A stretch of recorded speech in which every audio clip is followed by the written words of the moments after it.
Look at yourself, man. Look at yourself. What am I going to do today to change what I see in this mirror? I'm trying to find more of myself. And the only way I can find more is to silence the world out as much as I can, because it's getting busier every day. It's getting faster. I put my phone away and I go dark.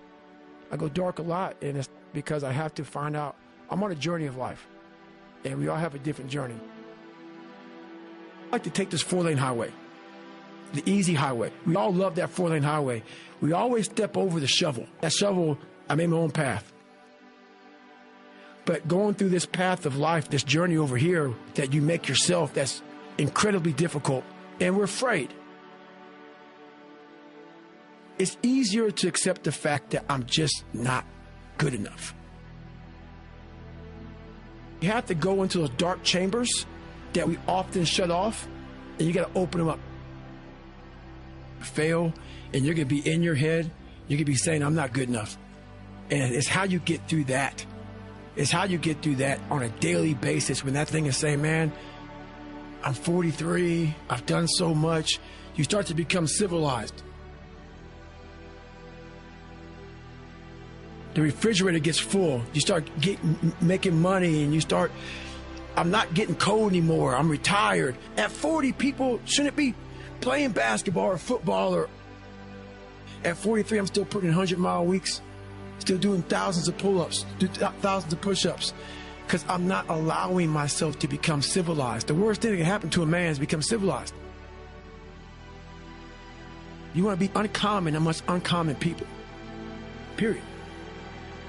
You start putting yourself in situations that suck, you'll find yourself. I'm big on being with yourself. I want to be forever proud of who I was as a man and change who I used to be. The liar, the insecure guy, the guy who can, whatever. I want to be proud. If I die now, if I die at 8, if I die at 90, 100, I'm going to look at myself and say, I'm proud of myself. I believe in patience. I'm a patient dude. I can watch a piece of grass grow for 20 years. Because I know that it's just how you get somewhere in life. By being that monk-like mentality, being able to watch something grow very calmly, patiently. I can't go any faster.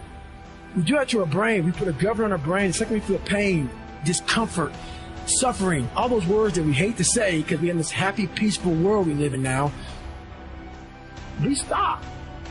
We slow down. And if you can get through these different barriers and gain 5%, 2%, 3%, that 40% becomes 60. That 60% becomes 70, 80, and 90. And then you'll hopefully one day near 100. That dreamer mentality just would always fuel me. It would just fuel me, man. What if I can be a SEAL, man? Now I run 205 miles. What if I can go? What if I can go? And what if, how would that feel? You have to go into those dark chambers that we often shut off, and you got to open them up.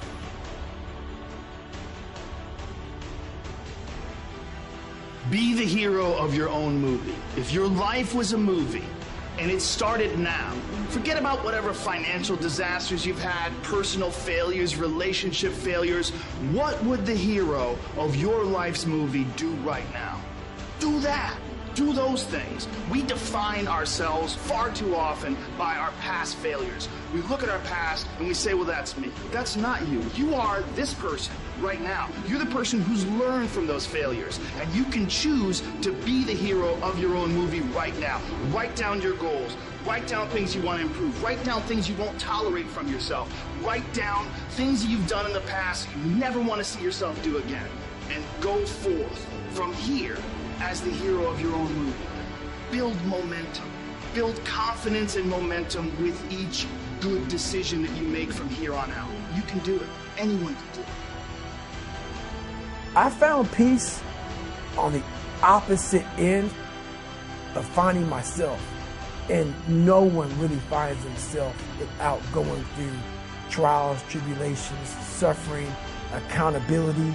And accountability is suffering. Being accountable every day for doing it right, for yourself, for the people next to you, It's miserable.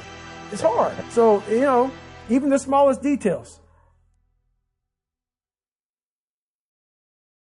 Well, I'm going to just make an addition to the thinking part. Mind, brain, body. The most primitive organism on the planet are bacteria and cells like amoeba. An amoeba has all of the functions that you have. An amoeba has a respiration, digestion, nervous system, reproduction system. An amoeba even has an immune system. So single cells are like miniature people. And in the world of an amoeba, the amoeba has to live in the world. It has to read what's going on. Is this a good place to go? Is there food here, or is there something scary? So the amoeba doesn't bounce. It moves in the direction to give life. So it has to read the environment and adjust the biology.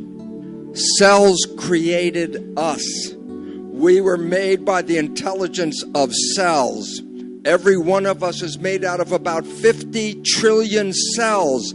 A human body is a community of cells. The community of cells create the nervous system. The nervous system is to read the big environment and then send the signals to the cells to tell them what to do. So the reality is, your cells do not see the real environment we're living in. They see your interpretation, your thought about that environment. Is this a safe environment? Then 50 trillion cells say, good, I'm very happy, I'm in a very safe environment. But if you have a picture of fear, then you're sending a signal to the cells to get ready for protection and get ready for fight or flight. So the function of the mind, brain, body in the other level than what Sadhviji has just said is, how do I coordinate the community of my cells? Should my cells be healthy? Should they be afraid? Should they be in love? Why? Because their expression is our expression. So if I send them messages of fear and concern, then they are like inside getting very nervous about what to do. And fear and love are the opposite behaviors in a cell. Love, open, take in the love and bring it in and grow. Love is a nutrient. Fear, shut down, close off, get in protection. And I say, well, you can't be in love and in fear at the same time, because love is open and fear is closed. So our mind, brain, body relationship, in addition to all the wonderful spiritual aspects that Sadhviji is talking about, has a mechanical role. What should my cells be doing? They cannot see what's going on, but they're going to have to move the community from here to there. And so they need to organize their behavior to make my behavior. So all of a sudden, your thoughts are not just contained in your head. Your thoughts are changed by the brain into information that then goes to 50 trillion cells and tells them what's going on. And the problem in our world today is fear. Will I have enough? Will I have food? Will I have health care? Am I safe in my world? And I say, this closes the cells down, because fear means protect yourself. But you cannot live in a closed world. You have to take in nutrients. You have to take in love. You have to take in these things. And so the biggest problem on the planet today, 90% of health issues are not because there's anything physically wrong. It's because the signals that we are sending to the cells are not supporting growth, happiness, and health. And all of a sudden it says, oh my goodness, then the mind and the brain are profoundly important, because they determine everything below your head, what's going to happen. And when you live in the world of watching the news, being on the internet, reading a paper, and everyone wants to tell you, be afraid, be afraid, be afraid, that is what has caused the healthcare crisis on this planet. And when you can let go of those messages, then you can send messages of love, health, and harmony. And I know this in my own life, because as I said, once I started to recognize, why should I be afraid? I am creating. If I'm going to create, then why would I create their story? I want to create my story. That means we have to have control over the mind. Control over the mind? Here you are.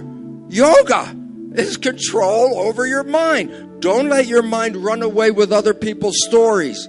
You have to create your own. We have to let go of the belief that other people tell us this is a scary world, a threatening world. It is only scary when we believe it is scary. You change your belief, you change your life. Meditation is the biggest gift that I can give anyone. And I would say more than anything, it is whatever reason for success I've had. Because it allows one, back to the 2 U's, I'll clarify. What I mean is that in your mind, we think, what do you want? And the reality is, when you look at the neuroscience and psychology, that there are different parts of your brain that want different things. And so, in the simplest sense, there is the logical part of your brain that you're conscious of. It's called the conscious. And you think you're being logical and you want to make those decisions. And then there's the subliminal, below the limbic system, part of the brain, which is the emotional, and it's not as conscious to you, but it has more of an influence on you than really the logical one. And so they're not aligned. And so when you're experiencing that pain, or let's say the ego, right, there were 2 main things. You got an ego barrier and a blind spot barrier. If you can get past your ego barrier and you get past your blind spot barrier, you can accomplish anything, because you'll also know that you don't have to do everything, you don't have to figure it out yourself. You can take in from other people the different ways to approach things in the best possible way. And so the realization that we all are really struggling with ourselves, and to think which is in control.